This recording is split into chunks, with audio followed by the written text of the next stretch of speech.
think we are live. Hello, hello, hello. What is going on? You are watching and, of course, listening to Tags Live, aka Talk About Gay Sex, the live edition, where we are here every Wednesday night. I am your host, Steve V. This is episode 533, alongside Kodi Maurice Doggette, co-host. How you doing, Kodi? Hello, darling. I'm doing wonderful. I am having a great night here. I'm happy to have you back in New York City.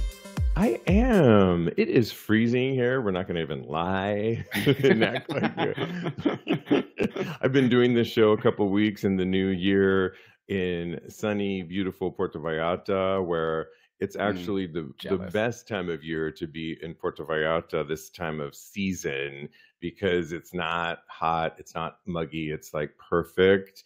And so to make that transition after 2.5 weeks of being there to here, there's a little bit of a chill factor, but you know, it is New York City and I love home. We were talking about it offline, and it's always great to be back home, just to be in your home, right? Oh, yeah. There's nothing better than being comfortable in your house. You're just staying in the, I mean, I am just going to be staying in the house though, because once you go outside, that cold hits and your penis inverts into a vagina.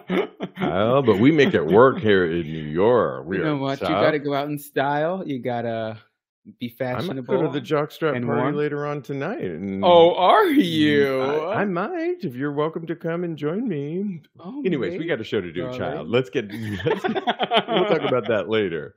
Okay. So much to talk about on this episode, including the Emmys. You know, it's award season, and a lot of people don't realize that it's going to seem like there's going to be award season after award season. You're going to be like probably sick of it. I am one of those people that used to be so into the awards, and now I'm like, I went through like, I don't want to see that, Valerie Cherish. And now I'm sort of like in between. I wish I would have watched the Emmys that occurred on Monday night, because they really seemed like the one to watch. Everything seemed to go off spectacularly, including many of our LGBTQ artists. Many of them won, including RuPaul, who won his 5th Emmy for RuPaul's Drag Race, and he brought up all the queens to the stage. Yes, he did. How fabulous was that? It was amazing. Are you watching the current season? I'm behind because I just got back in town, but I'm going to binge watch. How is it going so far? Season what? Season 16, I'm pretty sure. Oh my gosh. You better get that down. I am a bad gay. I should have did this right before we got on. That's okay. Yeah. But the current season's on MTV. It is, and it's amazing. They did a split premiere the past 2 episodes, and I've liked all the queens so far. There's a mean girl in there, so that's going to be good TV, but I don't think I like her that much. But it's a very good, starting off to be a very good season. I hear it's going to be very shady. So yeah, I'm looking forward to it. We need our. You got to come over and watch, or I can go over there. We can watch together. Let's do it. Let's do it Friday night. I mean, RuPaul's Drag Race, absolutely. Elton John is now an EGOT winner, and you know, there's not that many of them. I think there's about 10 to a dozen of them. Whoopi Goldberg's one of them. To be an EGOT means you are an Emmy winner, a Grammy winner, an Oscar winner, and a Tony Award winner. So as you can imagine, not that many people could get that. So kudos to Elton John. Niecy Nash, who is I don't know if she ever came out as lesbian, but she is dating married to a woman, correct? Yep. Oh, yes. And she won for her role in Dahmer, which I have to say, I know it was a lot of controversy when that came out. We were talking about it a lot earlier in 2023. I personally loved it and thought her role in particular was compelling, and she deserved it. Niecy Nash is really getting her flowers in the last 6 months to a year now, and she deserves it. She's a hard worker. She's an amazing actress, and she's an incredible celebrity, and I mean that in the best way possible. Oh yeah, definitely. She was actually the highlight of the evening for me. Her acceptance speech was so beautiful. She thanked herself in the most thought-provoking way because it wasn't about her saying that she's so amazing, and she is. So, but she was thanking herself for not giving up on herself, and it was just so inspiring to me. And I just love her. She thanked her wife, and she thanked all the Black women in society that have been overlooked, and including the character that she played in Dahmer, which won her Emmy. And I just love her. I want to see her in everything now. She's great. You know what? Me too. And you have to thank yourself. It seems so overlooked, but it's one of the things and intentions that I think we should all be setting in 2024 to, you got to be grounded first and foremost with yourself before you can start giving and receiving to others. And that is just a powerful message. It's one of my messages for 2024 to have more confidence in myself. From the Yes. little things of entering a room to sexuality to everything in between, that I belong here. I have space for myself. And it's taken 50 plus years to get there. So, Niecy Nash, thank you so much. Jennifer Yes. Coolidge also showed up winning for White Lotus, as she should have. And she Yes. made a reference thanking the evil gays. That's a reference to White Lotus season Yes. 2 because they were evil. You're welcome, Jen. I am an evil guy. Yes.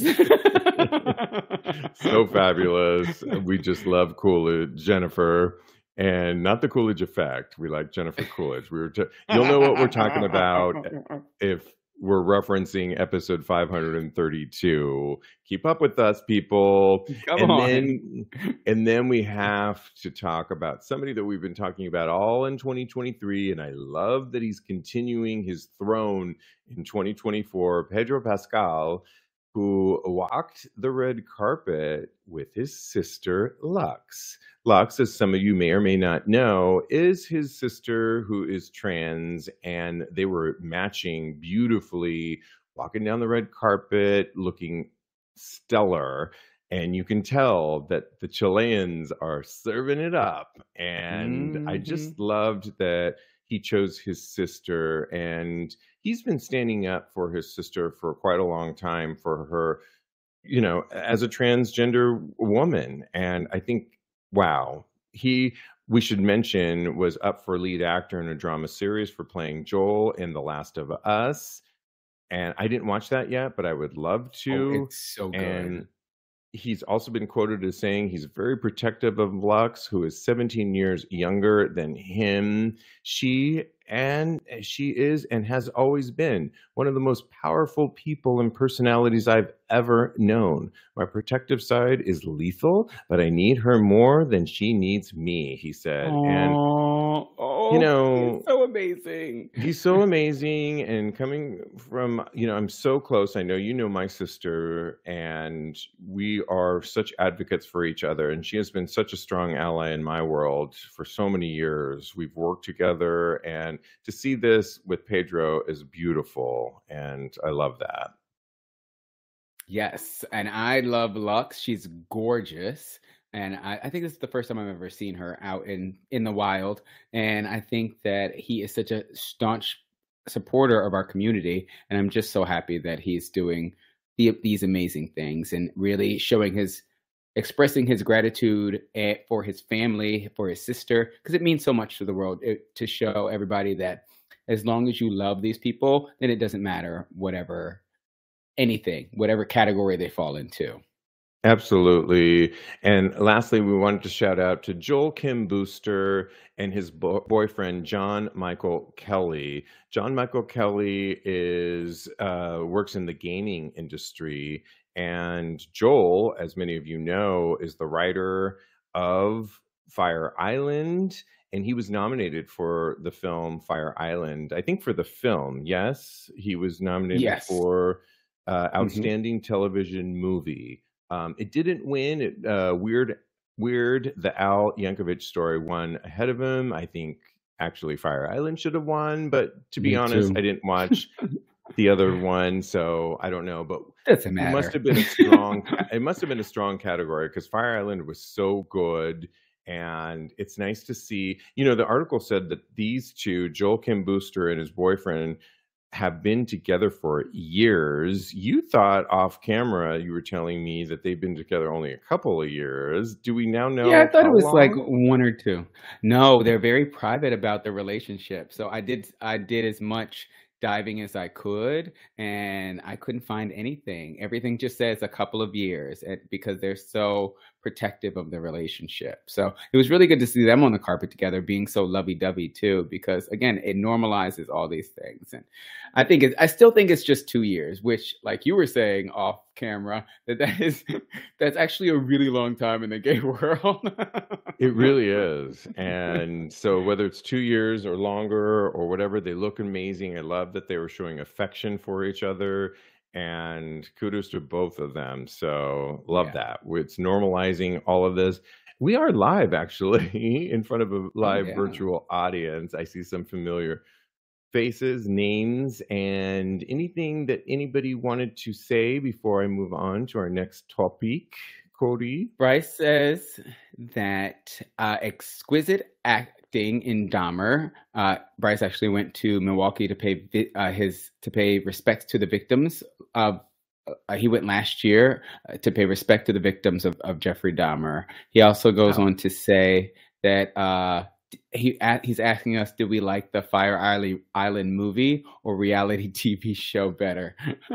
The movie, 100%. Oh, for sure. But I liked No shade, but totally different. We're going to be talking about Fire Island once again coming up in a hot topic here. So we're going to continue that Fire Island mystique, but the movie was just well produced. Well, I just loved Mhm. it. And the reality show I thought was fun. But it was fluffy, but I thought the movie was Yes, good. I hope they have a part good 2. word. Yeah. Yeah. Like a good reality Cool. mess. Okay.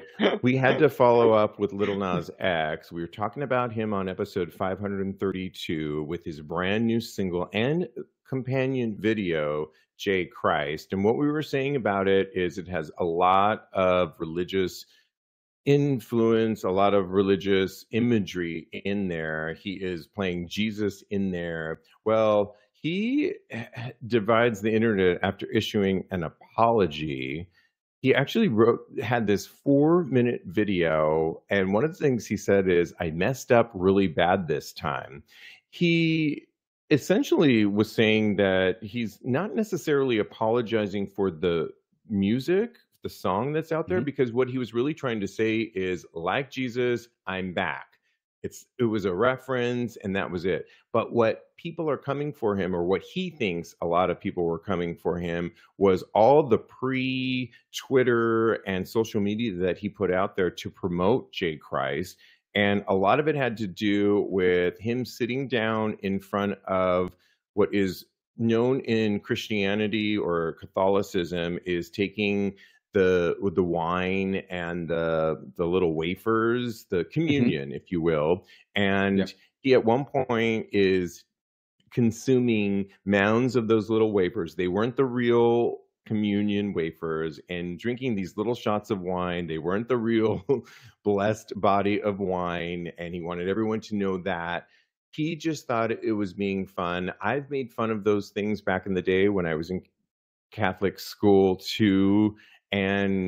But he made this whole apology. It's like this 4-minute long apology that he thinks he went too far. He's heard people saying. And a lot of people like Andy Cohen have come forth and said, you don't owe anybody an apology, including other celebrities as well. There's a lot to unpack with this. Some naysayers, if you will, because we talked about this in our meeting, have come forth and said, well, you've seen that since the single has dropped, it hasn't done so well in the UK. And often that's a good meter to how a song will do over here on Billboard when it comes to America. And now you're just, the song's kind of a flop. So you're trying to backpedal and say, oh, it was all a mistake and I've learned, and you're going to repackage. That could Mhm. be true. There could be a lot of all this true. I just think when you put artwork out there, if anything I could say to Lil Nas X is just put it out there. Do your research ahead of time. Madonna back in the day, and I know I reference her a lot, didn't question, and or at least we didn't hear she did. And she put it out there. Janet Jackson and Rhythm Nation days back in the day stood by her ground on what she was talking about, on the knowledge, and people need to know about this and that. They didn't come on any interview. Now we have social media to backpedal and say, oh, I apologize. It's like, if nothing else, stand by your work as an artist. Don't come back later and put that. It makes him seem weak now. Somebody that I actually was looking up to as a newer artist out there is feeling the pressure of social media and feeling this need to put this apology out there when people are doing disgusting things with the wars that are overseas, with anti-Semitism that really should be apologizing. I just think, no, Lil Nas X, stand by your artwork. Where do you stand on this, Kodi? Oh, first of all, I want to say that video, I watched it finally, and it looks so expensive. I cannot believe he's releasing this independently. It just blows my mind that he would have as much money to make all of this on his own. So that was my first thought after I watched the video.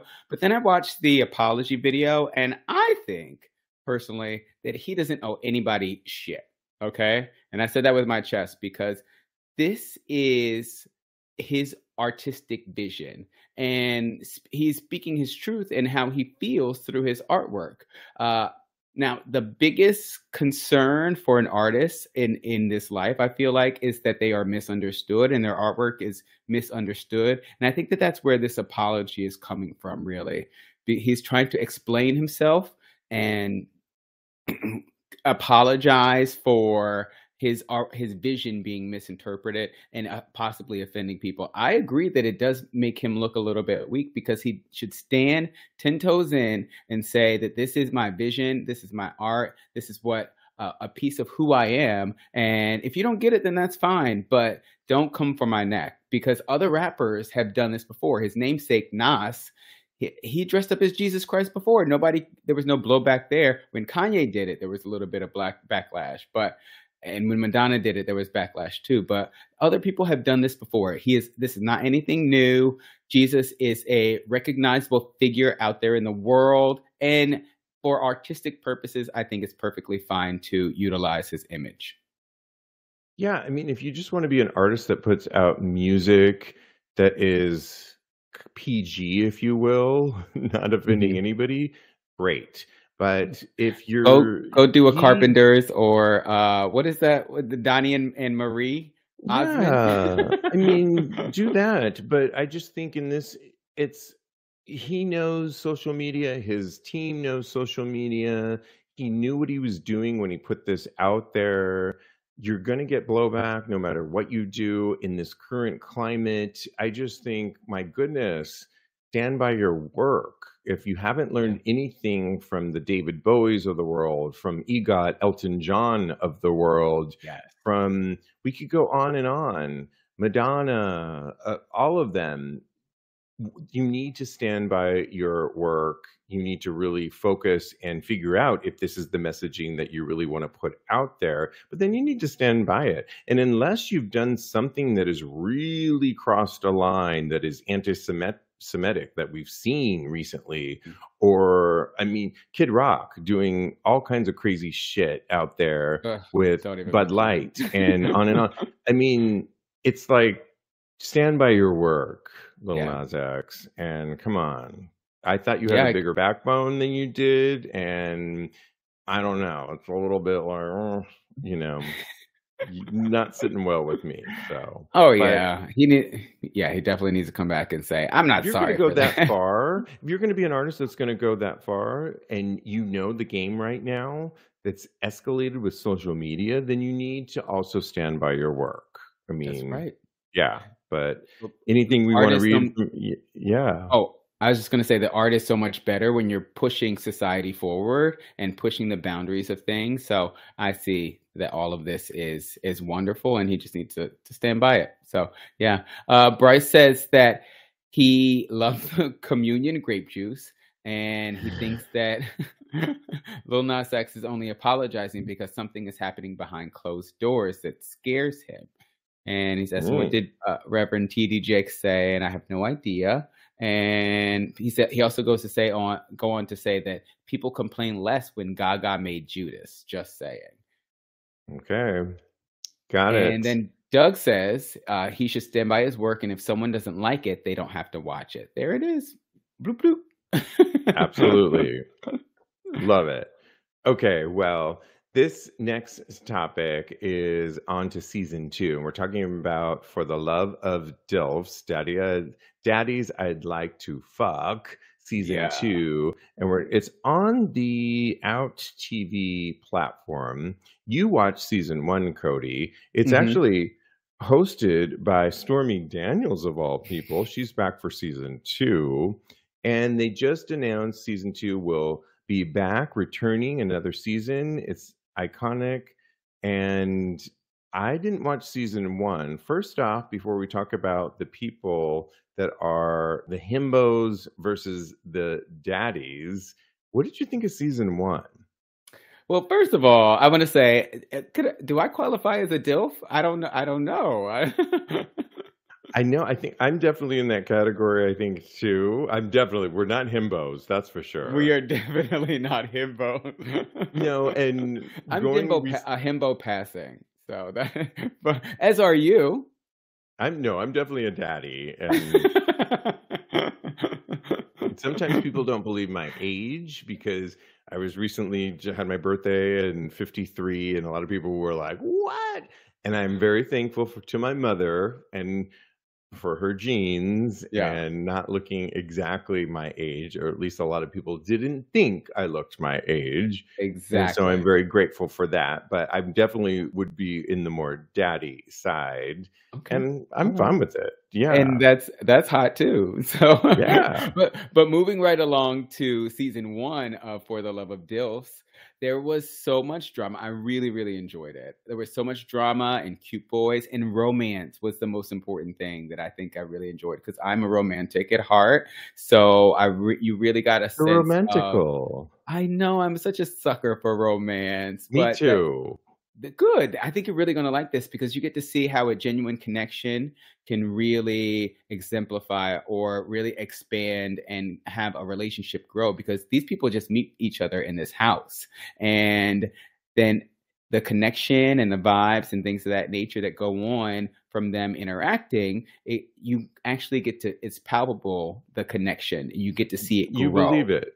Oh, definitely. But the thing is that is believable is that when they're in the house, it's completely believable. But when I'm a skeptic also, so I think that a part of me was thinking, when they come out of the house, where are they going to actually be as far as their relationship is concerned? Or maybe this is something that only can exist in the confines of this house. So did you follow up on season 1 on whoever was paired up? You know what? There is one specific person that I actually followed him online, and there's a couple of the himbos that I know that are not with their daddies. So I followed up with about 2 or 3 of the himbos, and they were saying that it just didn't work out. I think a couple of them were in long distance relationships. So it's very interesting how these things tend to work. So let me ask you this, because I want to watch it, and it sounds like a lot of fun. We have a little bit to say about some of the contestants that are going to be on season 2. But at 53, I recently have connected with somebody that is 38. Okay. And so that's about, what, 14 years or so? My math is wrong. Yeah, it's we're close enough. That's totally fine. Else, yeah, 50s, 30s is... Wait, you said 50 and 38? Yeah. I think that's 15 years.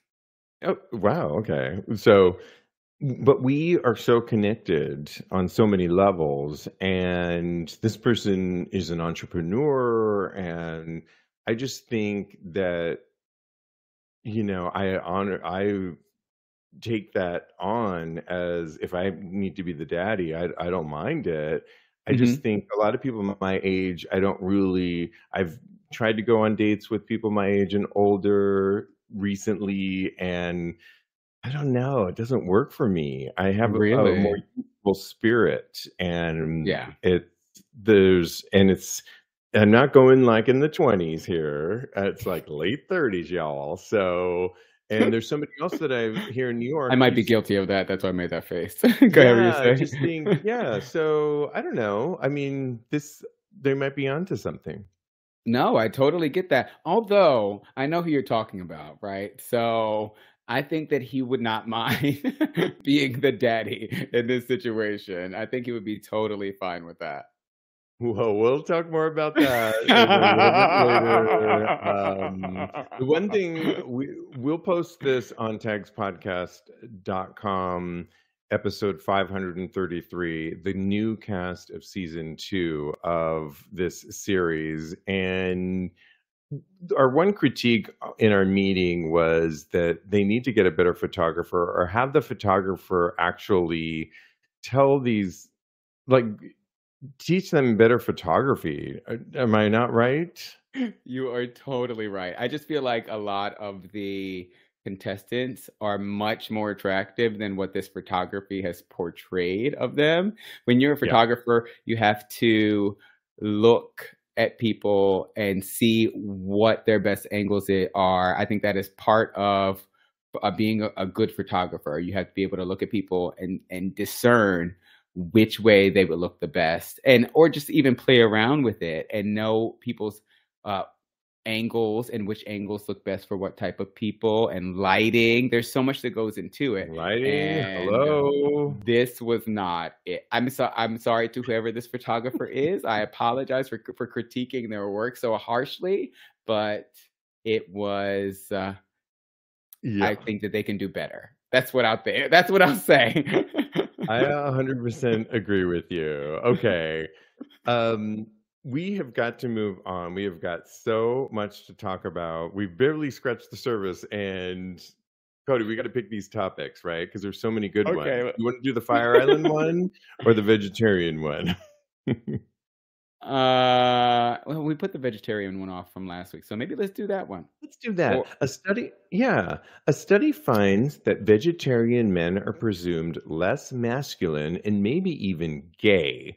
But why? Well, this is a significant, many respondents to this study, which was done, I believe, overseas, and found that exactly, meat eating puns aside, it's not a huge surprise that vegetarians is written off as gay, considering the lifestyle has become associated with libertarian.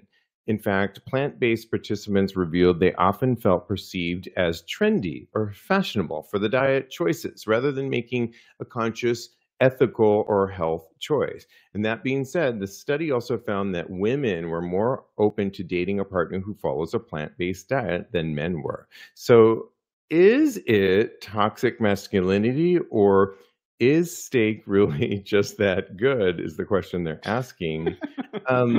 It's so funny because over the New Year holiday in Puerto Vallarta, there's a new Netflix show, Kodi, that I watched with my sister and our family friend, Kevin. And it's called, what is it called? It is, is it You Are What You Eat? I thought that's what it was. I was pretty sure that's what You Are What You Eat. And it's a twin study where they look at twins because twins apparently have the same biological structure. So it's going to be a more relevant, accurate study when they look at these twins. And they had twins of all ethnic backgrounds, and they had twins of various ages. And what they were looking at was they had one on an omnivore diet and one on a plant-based diet. And they were looking at different things to see health as well as diet and how much weight you could lose based when you were on these two diets. But one of the things that the 3 or 4 part series does is show you where your meat and fish is really coming from. And I don't want to know. I'm not watching this now. I watched it all. I already knew a lot of this stuff, and it's not cute. It's not pretty to see where your meat really comes from, but also to know what meat really does and to your system and how it links up to your organs. And I've always been intrigued with a vegetarian and a vegan diet. And so I've already started. I have a brand new book that Wait, are you a vegetarian now? No, but I think what my friends all decided is that we're going to do maybe like a 60-40 thing, where Okay. 60% of the time we're going to try and be vegan as much as possible. And because we're realistic and we're not going to go hog wild here, and it's just, I do like my meat, but I'm going to try and choose meat that's more from sources that I know, or maybe when I'm going on an upcoming cruise, I'm going to eat meat on that at certain times.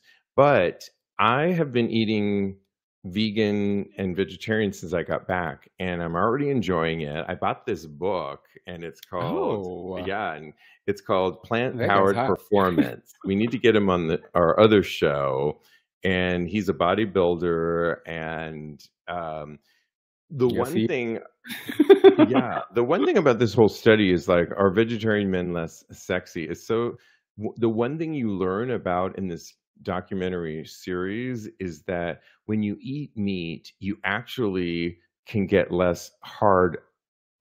Like, people that eat a plant-based diet have stronger erections. Because there's less fat. So your blood flow is going further. Women's hormones are much more active. It was significant. So it's actually the opposite of this study, or what people actually think. You're less masculine. It's like you're actually more horny when you eat a plant-based diet. And so I am on board with it. I am not saying I'm going to do it 100% because I don't want to put that but I am already starting a more plant-based diet in my life. And something tells me, though, when you get into it, you're gonna so Doug says that it's a flexitarian diet where you eat meat sometimes. I think you're gonna go from being, this is just me thinking outside of the box, thinking out loud. You're going to go from being a flexitarian to being an actual vegetarian and vegan, because you're going to get engrossed into all of this. But I mean, that remains to be seen. We will see how that pans out. I totally agree with you that this is actually ridiculous, because there is no way that veganism and vegetarianism can be related to you being less masculine or gay. It's full of toxic masculinity, and it's so prevalent in the media right now. And this study actually gives me pause, because how does being kind to animals make you less of a man? It's just disgusting. I will say that I went to a vegan restaurant one time, though, and I hated everything. So I don't know if I'm going to join you at vegan restaurants, because it was horrible. And I think me going to that vegan restaurant actually made me straight. That's how much I hated it. How long ago was that, is my question? A while ago, right? It was about 10 years ago, but okay. So imagine being in Mexico, where, we thought so meat-based, and we had ceviche that was mushroom-based. It was so good with mushrooms, and portobello quesadillas, which were delicious. And I've been eating lentil soups the last couple of days, and I found this portobello mushroom steak that tasted like a steak, and I had a side of brown rice and my broccoli. I loving it so far, and I just think today is a better day for plant-based, and a shift has to happen, because where our animal sources are coming from, and we will stop this conversation in a minute here, because this is not our type of show, but where it does relate to sexuality is that, you can't keep eating meat. It will clog your arteries. It will affect your erections. It just will. Science is backing this up. And that's why we are talking about this. Watch that show, You Are What You Eat, on Netflix. You will see what I'm talking about. And this notion that vegans are less masculine, whatever. I don't even want to be like totally masculinized. I want to have moments in time when I'm masculine. I want to have times when I'm feminine. So fuck off, everybody, if you think that's like the key to life. And I want to live longer. And I'm so excited. I'm so excited about my new book. Okay, I want to come over and read it too. I just want to stare at the guy on the cover, honestly. That's it. When you watch this series, the bodybuilder on there, he's built. His whole notion is you can be built and be on a plant-based diet. And so it's just we gotta shift. I'm just saying we gotta shift. I don't know what people are saying. I gotta read these comments. I was about to say we can't move on. They are amazing. Okay. Bryce says he's horny when he eats eggplant too. Okay, that was the first thing. David says, I hope I don't get banned for this question, but legit, do vegans swallow? Do they swallow cum?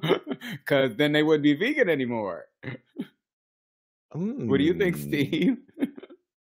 So it's not, are we, so it would come to the question if you're not eating animal, but you're, or animal byproducts. But are we animal? You are an animal. Are. So I can make an exception for that. I don't think you should be vegan. You're not a vegan then. You're not actually a vegan. No, but I didn't. So that was the whole thing. That's why I started this whole thing. And that's why I said 60-40, because I don't want to go like, we all came from that perspective watching this, where it would be really hard to just be like, oh my God, shut the TV off. We're immediately going to be vegan and let's start tomorrow. And it's just like, that's not realistic either. Yeah. There's also, you can have sustainable farms where you know where the cows and the eggs are coming from. And so it's not to say that everything's wrong and how we've been doing it before. I also don't think it's realistic to just like shift from an entire lifetime of doing one way and not. But knowledge is power, and I believe in health and wellness. Shout out to our brand new show, Of a Certain Age, and we are going to be talking about this on our new show with a nutritionist coming up soon. You should check that out, Of a Certain Age, wherever you get your podcasts, or what we like to say, OACA, O-A-C-A. And we're talking about these issues. So yes, we can't keep going the way we are, is the point. And I don't think, so yes, in my 60-40, cum is totally allowed. And I swallowed the other day with somebody in Puerto Vallarta that I... Okay. Yeah, and it was lovely. Yeah, so... And it was organic. Swallow that animal byproduct. It was sustainable. It was organic cum, and it was delicious cum. So love it. I want more of this person's cum, and that's all I'm gonna say. More to come on that. Oh my goodness. Okay. This show is amazing. Okay, well, let's see where we're at, because I got to choose these. Okay, we were going to talk about this recently, and it was a recent thread that said, is sex with friends a bad idea? Here's what queer men had to say. So a recent Reddit thread drummed up the question, do you want to fuck your friends? And the person went on to say, when I think of my friends and I think of my partners, one of the things that doesn't overlap is the presence of sex. I'm not trying to judge anyone, but I find it emotionally overcomplicated to be sexually involved with both your potential partner and all of your so-called friends. And after many other gays and their 2 cents tried to get into the mix, many had a lot to say. Quote, the good part is the fun is free. It can also deepen and add an extra layer to your friendships. Somebody else said, most of them, hang out, play some board games, watch TV, make out a bit, suck some dick, a great evening. Somebody else said, I would fuck friends if I had friends. Okay.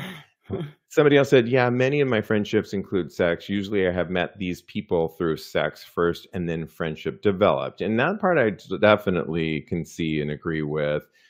I have been hanging out with some younger lot as the British like to say, recently. And I can see with my new OnlyFans that there can be blurred lines at times, not with my long-standing friendships. I mean, Kodi, you and I are sisters, but you Yeah. and I have actually gotten more comfortable. We went to the naked beach over Yeah. summertime, and I know you're like hard and fast, like, I don't want to see that. But I saw you naked, you saw me naked, and it really wasn't that big Yeah. of a deal. We went to the sex boat together.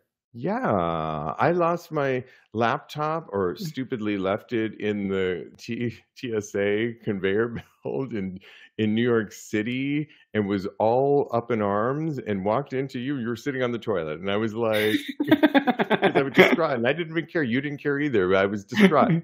I mean, are we gonna be like sucking each other's dick? No, but No. I mean. But we're comfortable around each other. I've lightened up about that whole mystique over the years. And this is coming from somebody in his 50s. Have you at all? I mean, I know you probably don't want to have sex with your friends either, but I've been in situations with one of our other co-hosts where somebody was doing something over there and I was doing something, and it really wasn't that big of a deal. Oh, I've done that before.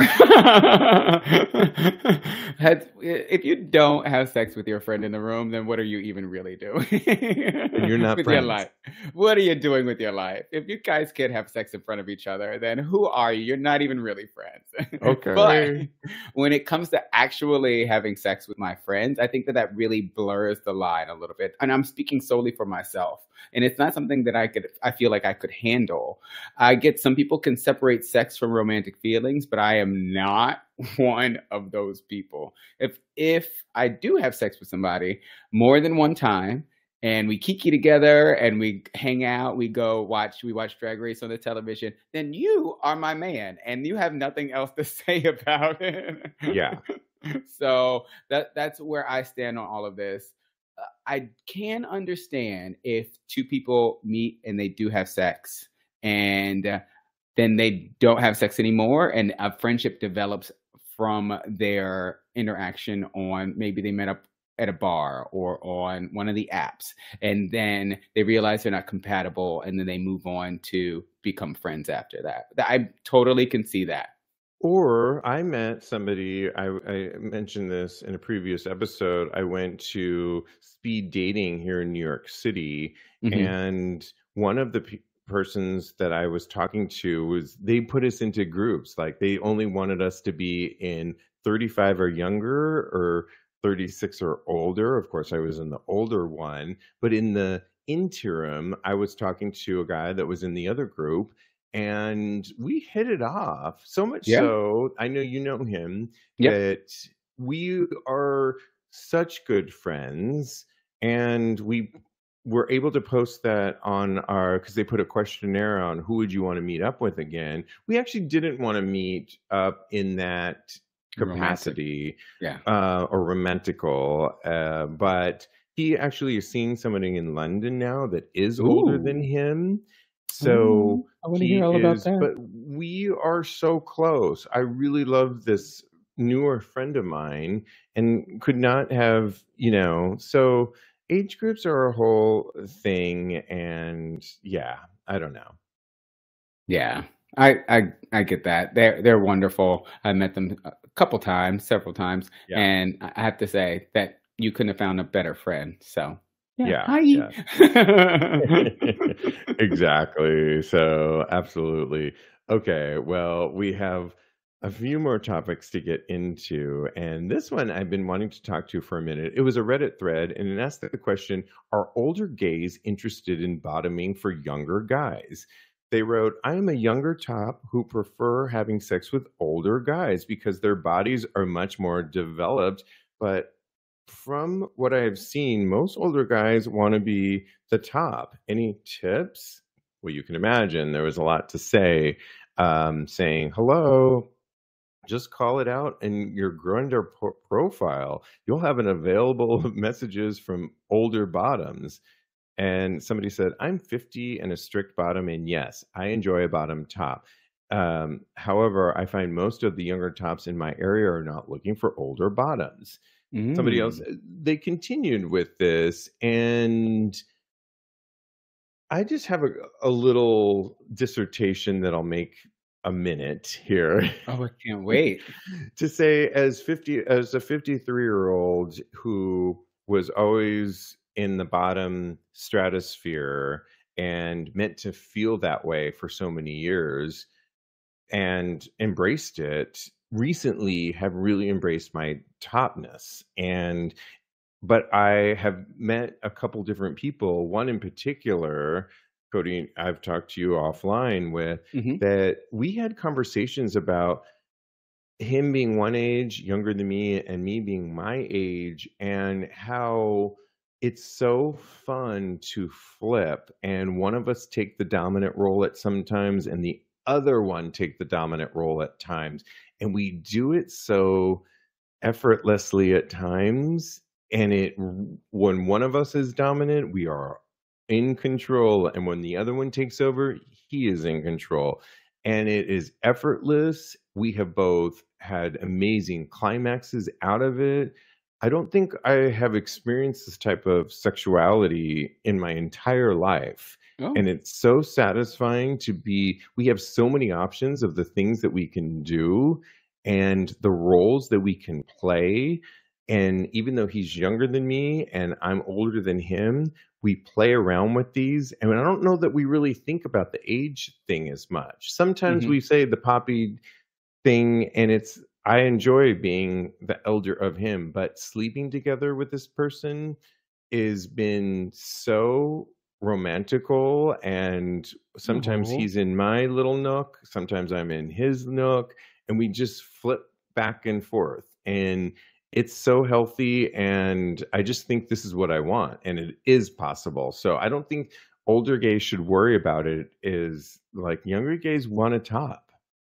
Yeah, I could not agree with you more. I think it's less of an issue of age and people getting to a certain age and not being able to bottom for younger guys. And I think it's more about compatibility.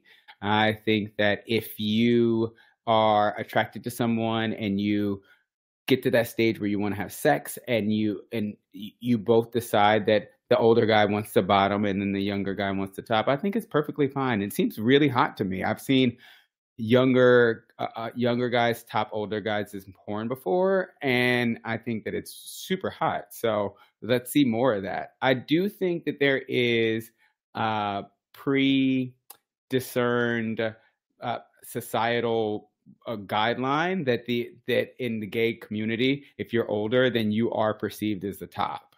I know that I'm guilty of thinking that sometimes, and I think that I should probably just let it go. And well, no, wait a minute, hold on. I'm rethinking that. So sometimes I'm raising my hand. Let that go. I know, I see you. Calling me? Yes, Steve. What do you have? What do you have? Thank you for calling on me. I'm raising my hand. Where do balloons come from?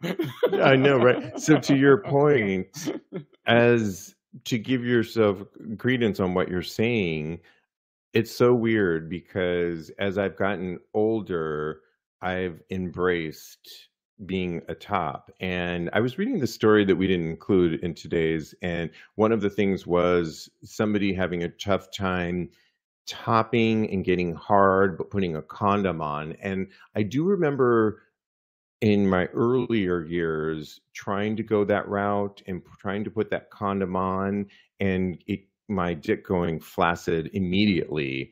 And thank goodness for things like PrEP that we have now, that I don't have those issues anymore. And that's a whole sexuality conversation. But my point being is, it mentally took a lot for me to accept a direction that I could actually top, and to learn to top, and to learn how I top. It's a whole shift if you've always been in one position, but to know that I probably could and I wanted to with certain people, but to shift and to learn and to get over all those things that make your dick go hard and not hard, and what does that mean? And do I have to always be this position? Messed with my mind for several years. And I'm talking about somebody here, myself, in my early 50s, that is figuring this out now, where sex now is very enjoyable, and I'm finally figuring all this out. It's not to say that I didn't have enjoyable sex in the past, but now I have a little bit more variety. And this isn't an antidote for everybody. It's just for me personally, because of my trajectory of being always a bottom, I now have more options. And as a daddy or a poppy or whatever, now I can play that role. I can also be a bottom, and I could flip it and, Missy Elliott it and do all these things. And it's sex is super fun now and meeting people that are willing to go there is being really satisfying. And that's all I really wanted to say in my dissertation. Thank you. Clap, clap, clap, clap, clap. My TED Talk. I loved every second of it. And I agree with you, because I think that you are never too old or too young to explore your sexuality. You're learning stuff about yourself constantly, every single day. So that is something that you should be exploring until you can't explore it anymore. Either, I don't know, there's a myriad of things that could happen to you that you can't explore your sexuality. But until then, until that date, get out there, do the damn thing. I know for me personally that I've done enough exploring. No, as far as bottoming is concerned, I've done a lot. Okay, Dora. But oh my gosh, I just imagine myself with a little bob wig. Oh man, I'm getting one for next week. Wait, did we come up with our Halloween costumes? Because maybe I need to be Dora. Oh my gosh, and I could be Dora, the sexual explorer. Cool, let's do it. Oh my God. Snap. But yeah, I think that like I said before, the connection, if I find the right person, then I'd be willing to bottom for them. And I already know I got one name on the list already. Okay, now. Bryce said he'll be Swiper. The little raccoon have you ever watched Dora the Explorer before? No, I have not. How did I know the answer to that before I asked the question? But I have watched Bluey. I don't know why. I love this cartoon called Bluey. It's so left field, and I love Bluey. He's British, and I love him. But I've never seen Bluey, but that sounds fabulous. You'll love Bluey. Love Bluey. Where is the show going? Where is this show going? I know. Where are we going right now? Let's do this one. Are we going to do the second Reddit or no? Go ahead. Are you guys happy with your dick? Let's do that one. I love it. Yes. So this was an interesting one because somebody posted the question on Reddit. Are you guys happy with what your dick looks like? If not, what would it change? And they prefaced it by saying, like, for example, would you want to be bigger, girthier, circumcised, or would you want your foreskin back? It was that latter part that caused a whole sensation of many comments to come through about the circumcision. And of course, we've all probably asked that question before, but the circumcision one had a lot of people commenting on, and I decided to do a little bit of a deeper dive to the Cleveland Clinic for foreskin restoration. And foreskin restoration, you ask, what is it? Well, it's a process that reverses a circumcision. You won't get your old foreskin back, just get that out of your head, but you can stretch penile skin over time to create a new foreskin or surgically attached skin from another area of your body, to your penis, of course. Risk depend on the approach, but may include dissatisfaction with how your new foreskin looks. And after reading this, so let me just say I'm just going to reference Jet's Naked Beach Tours that I just went on, who I'm a big fan of, and we've connected recently. And it was my birthday last Friday, and there was another birthday boy who had a January 12th birthday. And on the way back, it's a party, and we're having a great time on this boat, headed back to Puerto Vallarta from the private beach tour. And Jet, who has a lot of foreskin, decided to stretch his foreskin out and put tequila in it and give it to us birthday boys. And it was amazing because he can really stretch his foreskin out. And it was like a full shot, Kodi, that he could fill in his foreskin. It's amazing. I could do that. And the boy did it. The other January 20, he was 38. Okay, the other guy, and I did it, and it was amazing. But what did I want? Was I jealous of that and want that? No, because I just think you have what you have. Don't go through surgical procedures. It's like there's risks involved, according to the Cleveland Institute of Restoration on foreskin. And don't mess with it. Find new ways. There's all kinds of tantra workshops you can do to really increase sensation, no matter where you're at with foreskin or non-foreskin. And no, I say no. How do you weigh in? So first of all, I'm very happy with my penis, and other people are as well. So I think I'm going to keep most of the thing.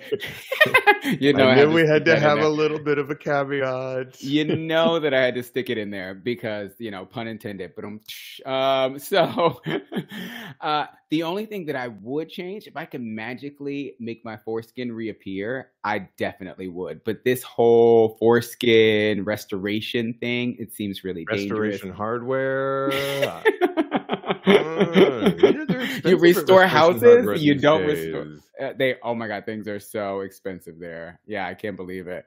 But yeah, so I would say to go to that rooftop where they have like the fancy schmancy. We can't afford all that right now. No, ma'am. No, thank you. No, you restore houses, you don't restore foreskin. Thank you very much. Thank you. Because the sensation is not even going to really be the same. So why would you even do it for the aesthetic? Yeah, it's not for me. So I think seeing Jet like pull up his foreskin, and I want to do a shot out of a foreskin. It was it was a shot glass. Not Jet. And he and then I love Jet. I was responsible for pouring the tequila into this foreskin shot glass. And it was amazing to see how much held in this foreskin shot glass. Did you hear what I said? I heard it. I was listening. I feel like the Reach on the Real Housewives of... Did you hear what I said?